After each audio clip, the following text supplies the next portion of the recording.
Praise the Lord and good morning, everybody. Welcome to another Good Morning Grief Devotion. It's your boy, Pastor Corey Allen Duncan Sr. We are excited to be here on today to lead you in a very special way in yet another grief devotion. This is the daily grief devotion that is strategically designed to help you to navigate through your grief one day at a time. What is grief? I'm so glad you asked.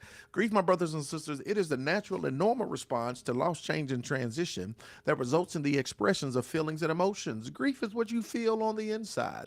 Mourning is what you reveal on the outside.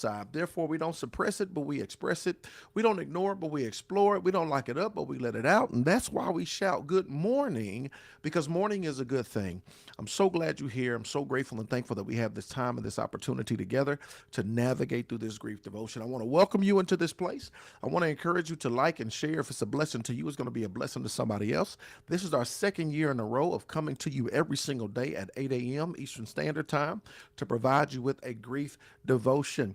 I'm also a fellow journeyer. I'm not just a grief coach, y'all. I know how sorrow feels. I've been there. I've had significant losses in my life, be it my father, my sister, my best friend.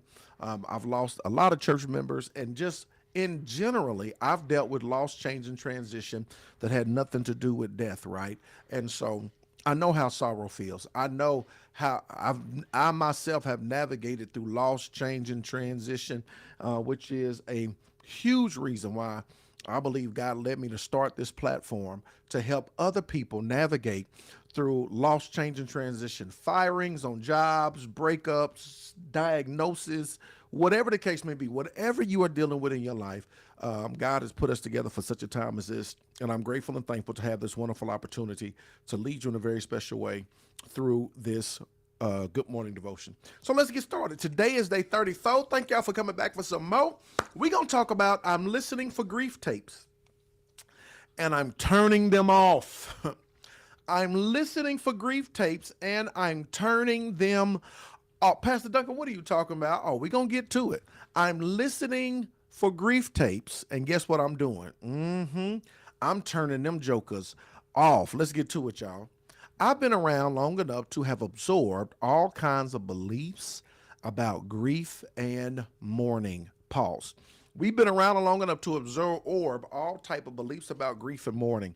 There's a lot of things. You have opinions, you have thoughts, you have established your own ideologies as it relates to grief and mourning.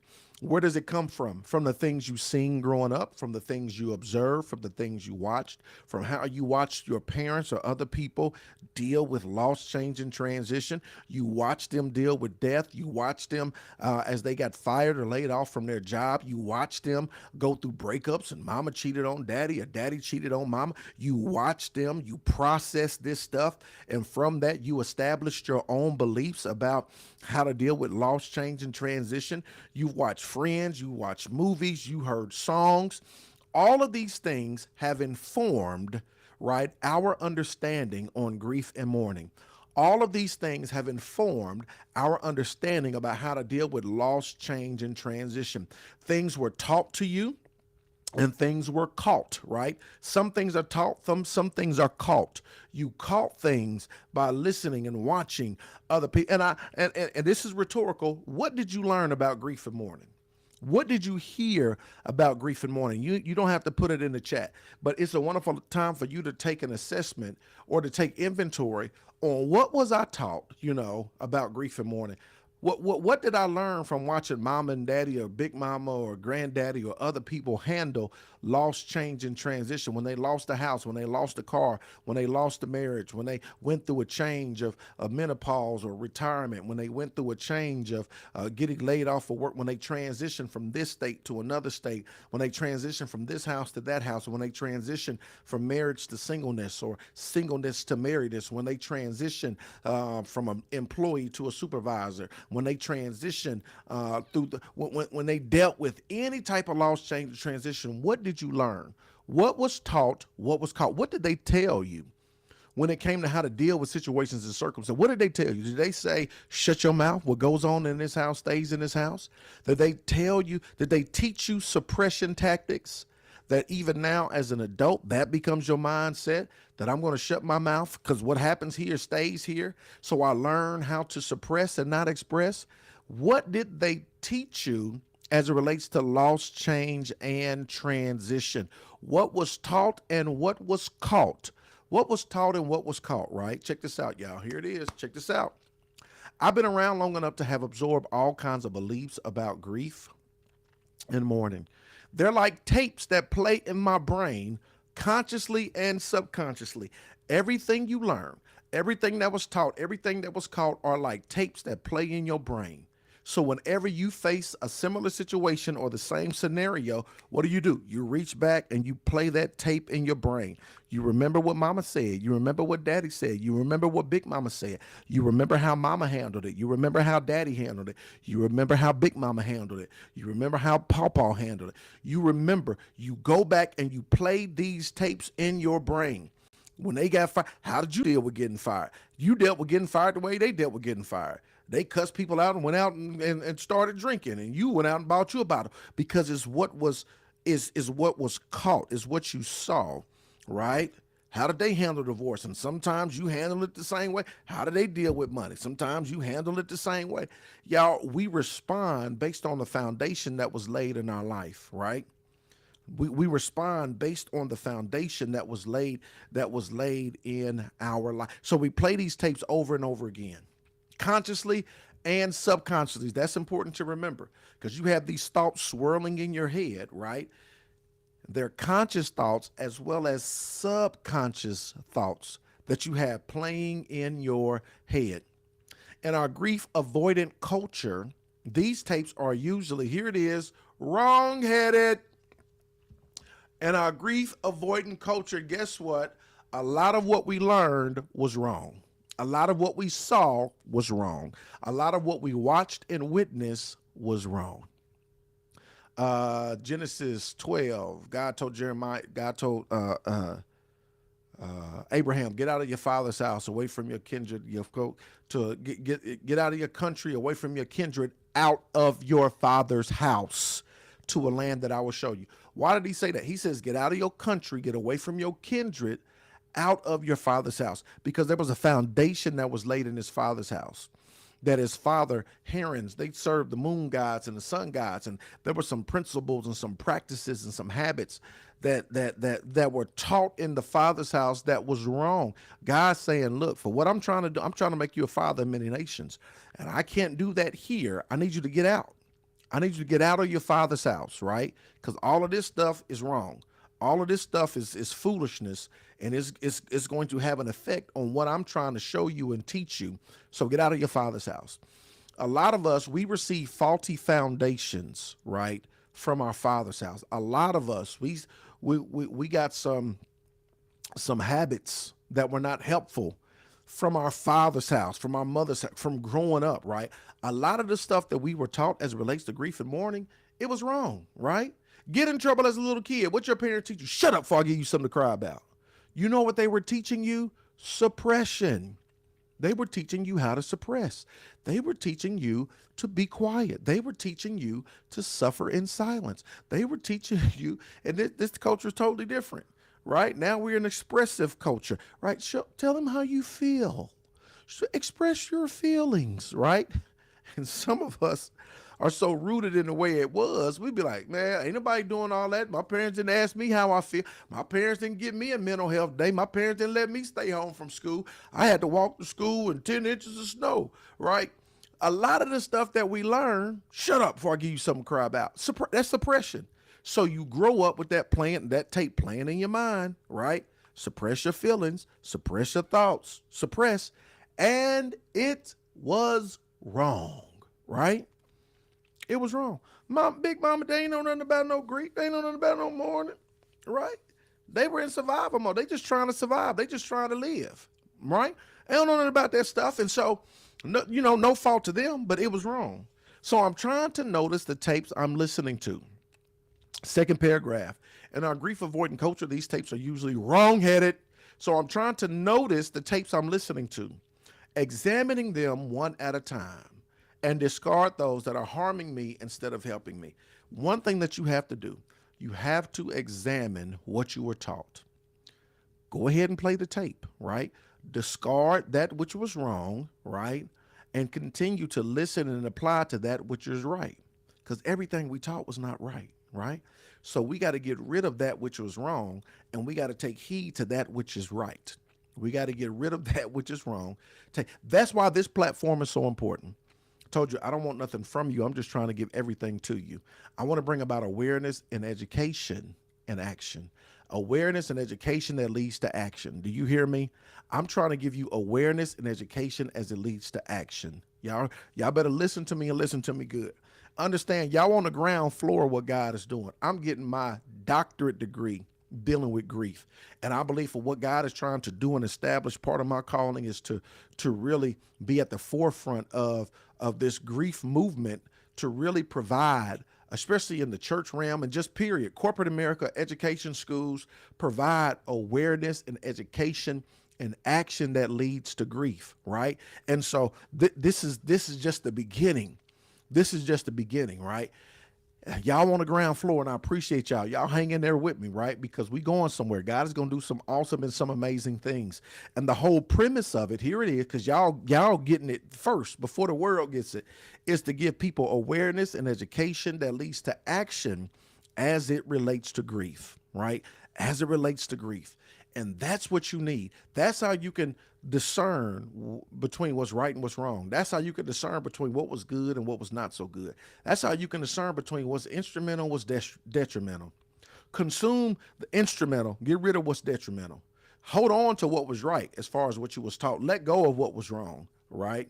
And so that's what's so important in the midst of this lesson right here. Check this out. In our grief avoiding culture, these tapes are usually wrong-headed, so I'm trying to notice the tapes I'm listening to, examine them at a time, and discard those that are harming me instead of helping me. When I hear the tape that says, I just need to get over this, for instance, toss that tape out. Any voice in your head that say, get over it, toss that tape out. Anybody that tells you, you just need to get over it, please toss the tape, send them to me. Please send them to me, right? I would love, right, before I school them and teach them and educate them, I would love to smack. I just want, what do you mean get over it? I would just love to, but I'm going to smack them in Jesus' name. So it ain't going to be, I'm just, what do you mean? Don't be telling her to get over that. Don't be telling him to get over that, right? Bring them to me. Bring them to me.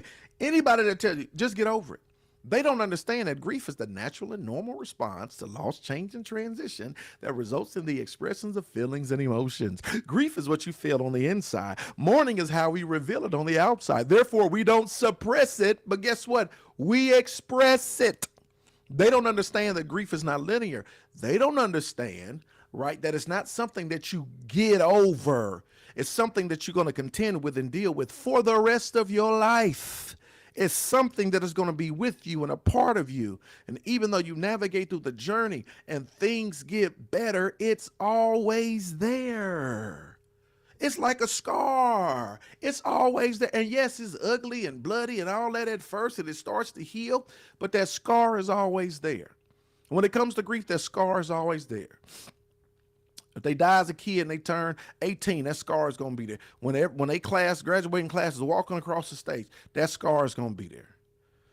When they would have turned 21, that scar is going to be there. When they turn 30, you say, I wonder what they would have looked like. I wonder how many kids they would have had. That scar is going to be there. When it's time for them to be 40, Shakima would have been 40 today. I just wonder. I just wonder what type of life she would have lived. That scar is going to be there. My sister would have been 50 this year. My sister, who died at 24 years old, she died at 24. She would have been 50. She would have been 50 this year. And I wonder, my sister at 50, I wonder, in education, wanted to teach an IPS, right? Wanted to give back and help. I just wonder, would she be a superintendent? Would she be a principal? Would she be consulting, flying around the country? I wonder the nieces and nephews I would have had, right?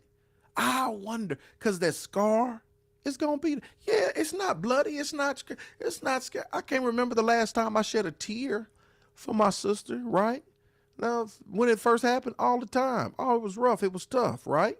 So, I've gotten a whole lot better. God has really helped me heal and navigate through that process, right?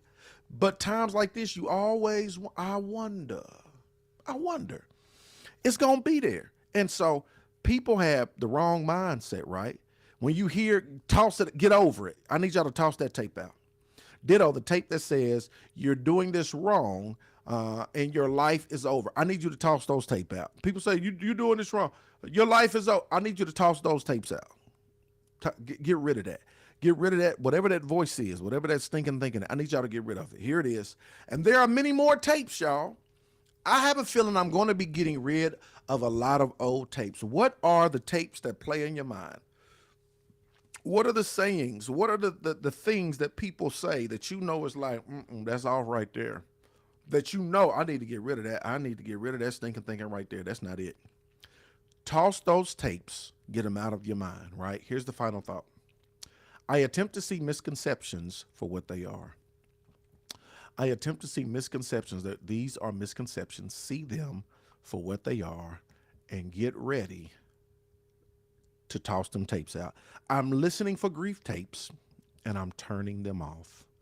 I'm listening for grief tapes, and I'm turning them off. Y'all better turn them off. Turn them off.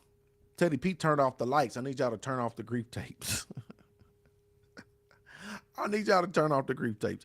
Come on, holler at me. If you got questions, comments, holler at your boy one time for the one time. If you got questions, comments, talk to me. Awareness and education that leads to action. Yes. Discard those wrong tapes. Yes, we got to. My son would have turned 52 last month. Yeah. Though we think about that, those moments, those times, right? That stuff doesn't stop. It doesn't stop. And it may not hurt as intense as it was when they first transitioned, but it's always with you. Thank you for sharing that. Anybody else? Questions, comments? Questions, comments? Questions, comments?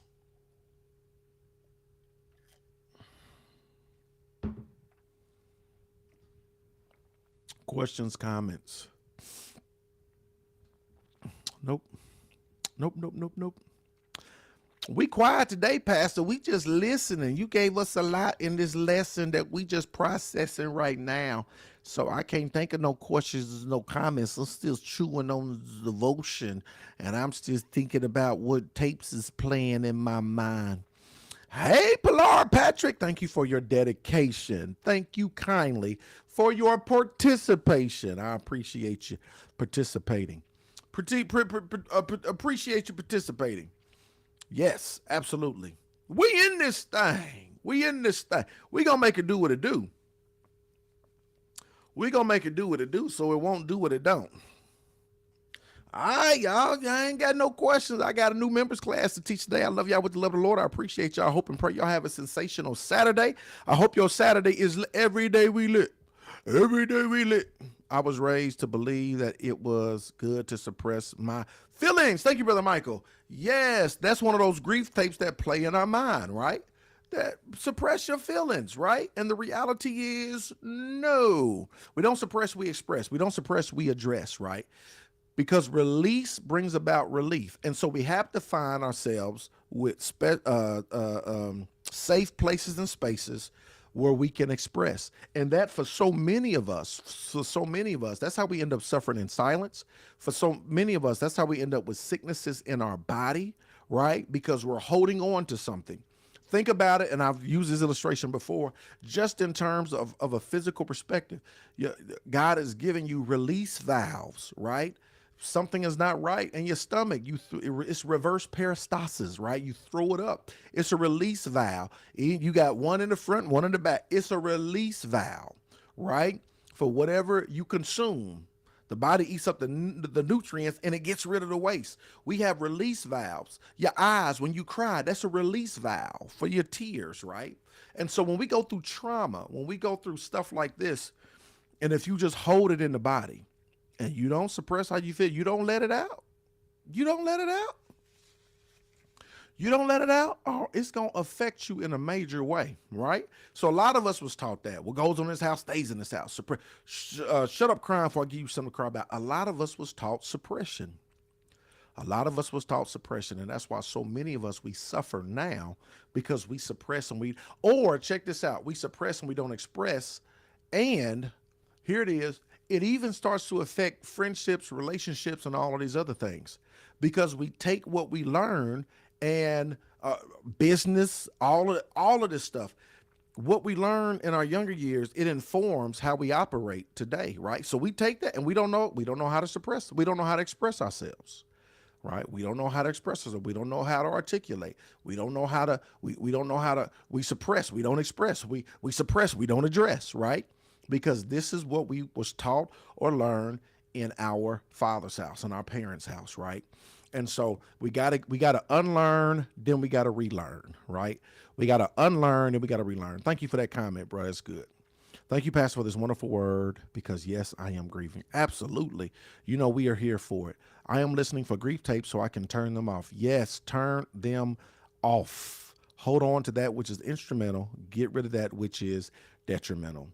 As an adult, I'm still dealing with the ramifications. Yes, that's what I just said. See, bam. As an adult, we still deal with them ramifications because we bring in to our adulthood things we learned in our childhood. We bring in that same trauma, drama. If we don't, and I'm talking about this tomorrow. We're starting a sermon series on relationships tomorrow, and it's so important because if we don't heal, if we don't do the work, then we bring all of that into our current realities. We bring it into our friendships, our relationships, our occupationships. We bring all of that into there. And what it is unresolved issues from childhood, it's unresolved issues from our past. And because of it, it's the way that we structure ourselves, it's the way we wire ourselves, it's the way we deal with stuff. And so I said this at today's devotion. You have past you, present you, and future you, right? I said it in today's 7 o'clock devotion. And at the 7 o'clock devotion, I was saying how present you make decisions that future you, it puts future you in jeopardy, right? Present you makes decision, and future you is like, why did you do that? But there are also things that past you did that is affecting present you, right? There's some stuff that past you experienced that if you don't heal from, present you needs to heal the trauma from past you. Present you needs to get help from what happened to past you. Give past you some grace. And at the same time, thank you, Jesus, the best gift present you can give past you is to heal, is to get some help, right? And past you is probably saying, I'm sorry, present you, I didn't mean for none of this to happen, but I didn't know how to this is what I was taught, and this is what happened, and I'm sorry. Present you that is affecting you now. The best gift you can give past you and future you, right?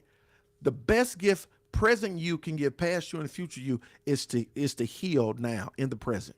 Because if you heal now in the present, not only do you give that gift to past you, right?